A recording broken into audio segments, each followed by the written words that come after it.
May gusto ako makumpirma kaya habang nakabreak sa recording namin sa LS, pinuntahan ko siya. Hindi ko to napag-isipang maigi, sumigi lang ako ng sumigi.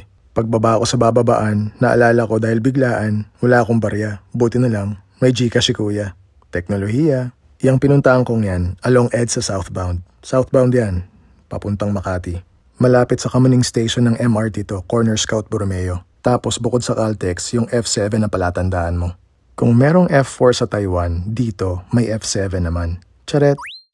Tama nga yung hinala ko, sweet ecstasy nga yung nakita ko rito. Sa excitement ko, bigla na lang ako napakanta ng ecstasy.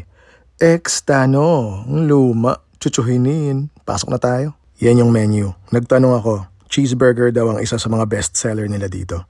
Nung moment na yan, naka-order na ako ng isang cheeseburger, isang kamote fries at isang sriracha lime wings. Pero sabi ko, parang kulang ng something. I gave in. Umorder na rin ako ng steam burger nila para yung konsensya ko, hindi ako usigin. Caltex at EDSA southbound ang view mo sa tapat ng store. Meron ding parking. 3 dito sa harap, pwede rin nata doon paalam ka lang sa Caltex. May 2 table sa labas, may 2 rin sa loob. After 20 minutes, yung order ko ready na. Sa sobrang excitement ko, hindi ko na natanong mga pangalan nila.